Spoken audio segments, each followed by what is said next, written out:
ये जो शासक है और ये जो शासन है, ये अंधकार की सत्ता की बनी बनाई योजना के अंतर्गत इस पुरुष को, जो विनाश का पुत्र है, श्वेत घोड़े पर श्वेत कपड़ा पहन करके खड़ा है, वह इतनी चतुराई के साथ मानव को विनाश लीला में प्रवेश करने में मदद करने के लिए आ जाएगा, या विनाश लीला का दानवीय तांडव लेकर के आएगा। संसार को समझ में नहीं आएगा, मनुष्य को समझ में नहीं आएगा। जो मनुष्य आज शासन कर रहे हैं उसको समझ में नहीं आएगा। हम मिसाइलें बना रहे हैं, पता नहीं क्या क्या बना रहे हैं, किसको मारिएगा? मनुष्य को ही ना मारिएगा। नेशनल सिक्योरिटी क्या है? ये बड़े बड़े मिसाइल बनाए जा रहे हैं, सब अपनी अपनी ताकत और भुजाओं में कितनी मसल से दिखा रहे हैं। किसको मारिएगा?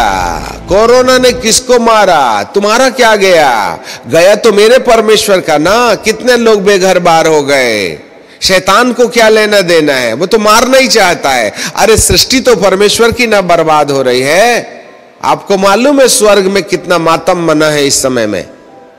है तुम्हारी दुष्ट बुद्धि के आधार पर ही कोरोना वायरस को तुमने जन्म दिया, और जिसके कारण से तुम इन बेगुनहगार लोगों को मार रहे हो। क्या चल रहा है हमारे देश में? पैदल चल रहे हैं, बस खड़ी है, परंतु बस पहुंचाने की अनुमति नहीं है। मतलब मर जाओ तुम। ये कौन सा शासन है? कौन है उनके दिमाग में?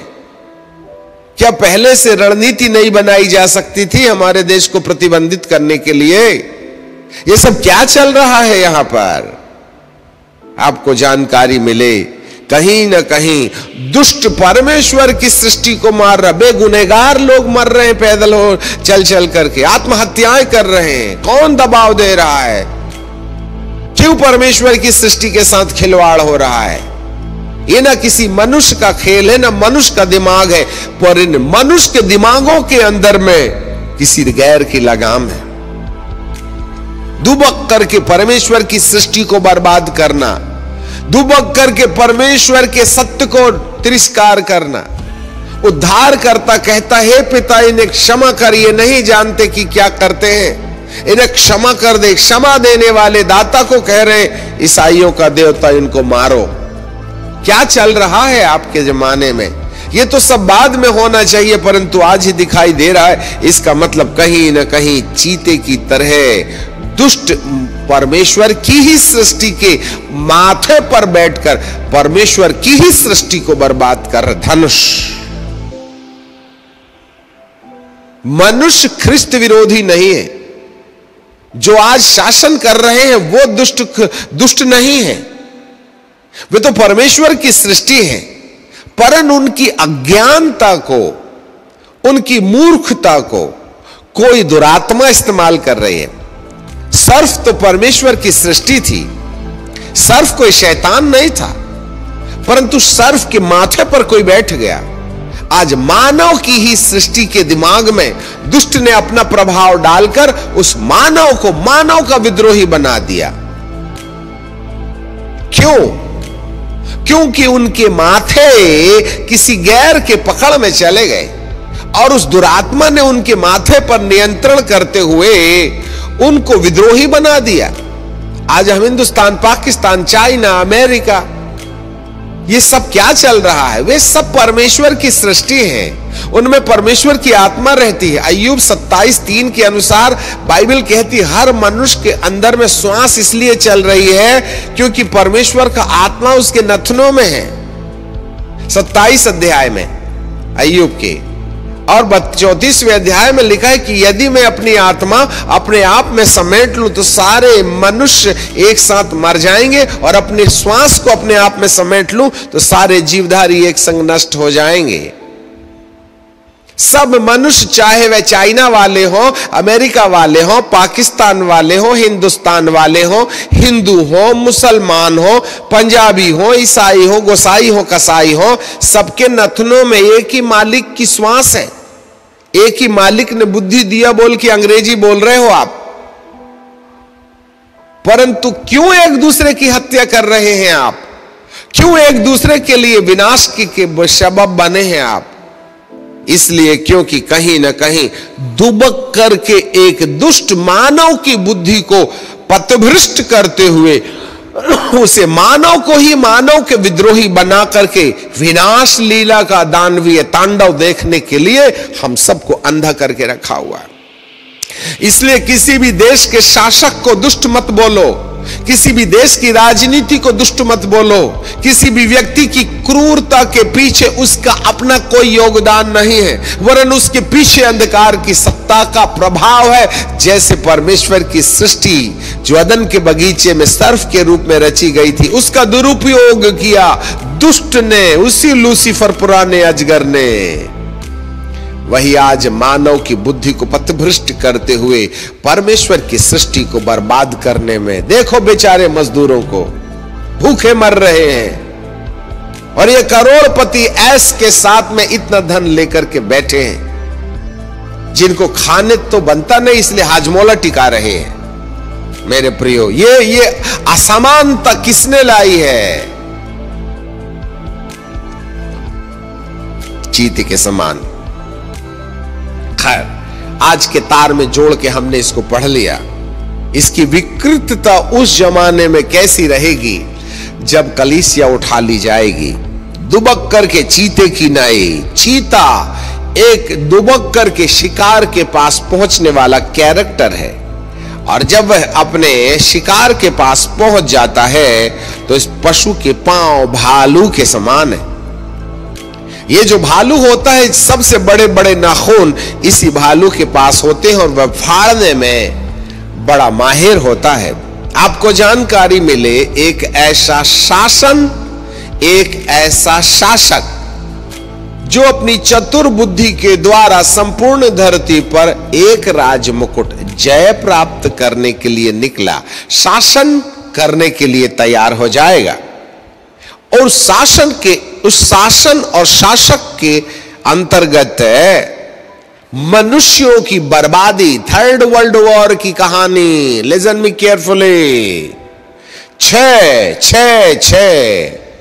पहला विश्व युद्ध बेगुनहगार लोग मारे गए, दूसरा विश्व युद्ध कितने करोड़ों लोग मौत के घाट उतारे गए।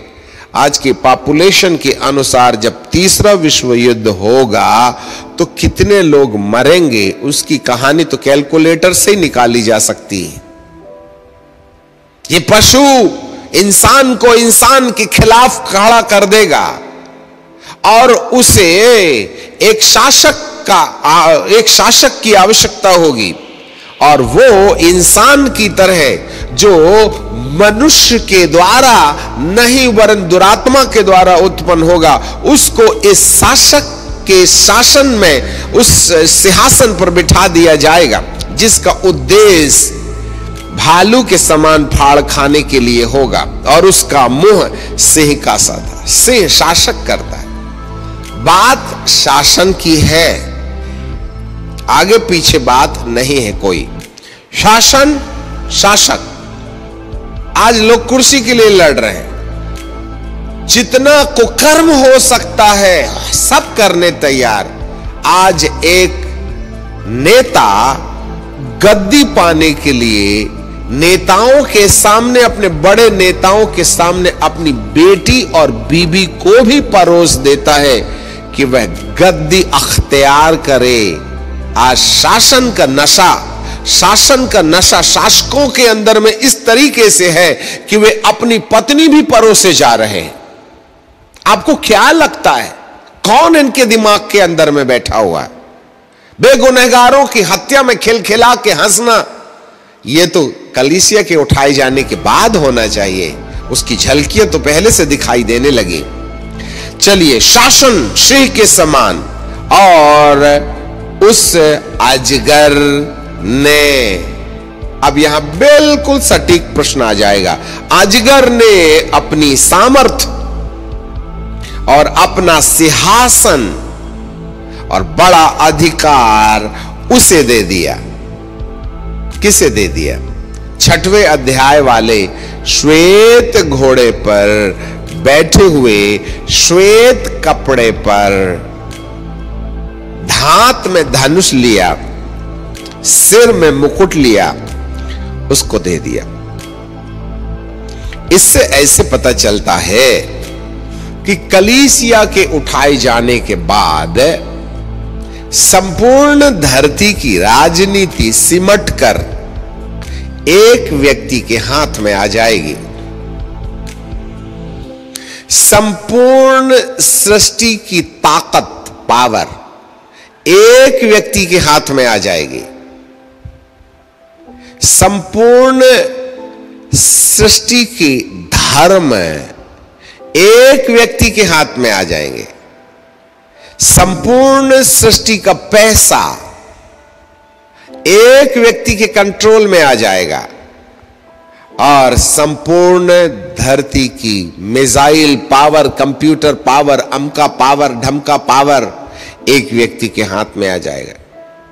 उसी के एक ही लैपटॉप में दुनिया को चलाने की पूरे कोड्स होंगे, वह अपनी मर्जी से चला पाएगा। एक ऐसे शासक की कहानी प्रभु बता रहे हैं। 5 चीजें होंगी, एक सरकार, संपूर्ण दुनिया की राजनीति, संपूर्ण धरती का पैसा, संपूर्ण धरती की शक्ति, संपूर्ण धरती के धर्म, one world government, one world religion और संपूर्ण धरती की ताकत, मिसाइल पावर, ये 5 यूनाइट होकर के एक व्यक्ति के हाथ में हो जाएंगे, जिसका उद्देश्य धनुष अर्थात मनुष्य की विनाश लीला,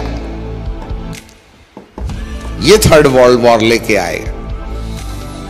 जब तक कि वन वर्ल्ड गवर्नमेंट नहीं आएगी तब तक तृतीय विश्व युद्ध नहीं होगा और इस तृतीय विश्व युद्ध का केंद्र बिंदु होगा इजराइल। संपूर्ण धरती सिमट करके पंजे में जो लोहा है ना, उसमें मिट जाएगी, जुड़ जाएगी, एक हो जाएगी, यूनाइट हो जाएगी। अभी ये तृतीय विश्व युद्ध किस शर्त पर होगा उसको हम अभी नहीं छेड़ेंगे। अभी तो उस शासक और शासन की कहानी पहली मोहर के खोलने में प्रत्यक्ष हो रही है, हम यहीं पर सीमित रहें।